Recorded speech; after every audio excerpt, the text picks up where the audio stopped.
செய்த கர்த்தரே, வாக்கு மாற உண்மை நாதனே, வாக்கை நம்பி வந்து நிற்கிறோம். வல்லாதி மாறி இயேசுவே நீர் பெரியவர், இயேசுவே நீர் பரிசுத்தர், இயேசுவே நீர் நல்லவர், இயேசுவே நீர் வல்லவர். ஜீவ தண்ணீர் ஊற்றிலே ஜீவன் பெற என்னை நடத்தும்.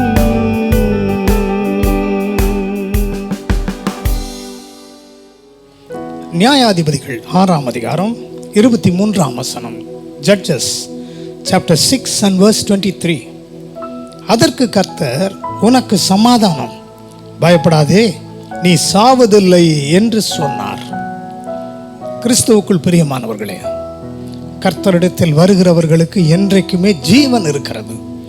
அவர்கள் ஒருபொழுதும் சாகிறதில்லை. நீங்கள் ஒருவேளை ஆண்டவரை ஏற்றுக்கொண்டதனால இவ்வளோ பாடுகளை சகிக்கிறேனே, உபத்திரவங்களை சகிக்கிறேனே என்று நினைக்கிறீர்களா? கலங்காதிருங்கள். உங்களுக்கு ஒருபொழுதும் ஒரு சேதமும் வருவதில்லை. ஏனென்றால் அவர் ஜீவன் அளிக்கிற ஜீவாதிபதியாக இருக்கிறார். மரித்தேன், ஆனாலும் சதா காலமும் நான் உயிரோடு கூட இருக்கிறேன் என்று சொல்லியிருக்கிறார் அல்லவா? கிதியோனுக்கு ஜீவனை கொடுத்தவர், ஒரு மனிதனை கொண்டு பெரிய வெற்றியை கொடுத்தவர், உங்கள் வாழ்க்கையில் இன்றைக்கு பல வெற்றிகளை கொடுக்க அவர் வல்லவராக இருக்கிறார். உங்கள் மரணக்கட்டுகள் இன்றைக்கு முறிக்கப்படுகிறது. ஜீவனை பெற்றுக்கொள்ளுங்கள். மரித்தேன், ஆனாலும் சதா காலமும் நான் உயிரோடு கூட இருக்கிறேன் என்று சொன்ன எங்கள் அன்பின் பரலோக பிதாவே, உங்களுடைய பிள்ளைகளுக்கு நீர் மரணத்தை அல்ல, மரணத்தை ஜெயமாக நீர் விழுங்கி ஜீவனை கொடுத்து விட்டதற்காக ஸ்தோத்திரம்.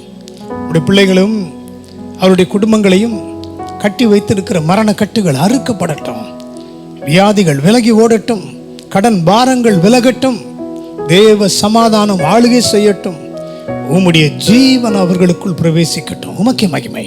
மீட்பர் இயேசுவின் மூலம் ஜெபிக்கிறோம் நல்ல பிதாவே.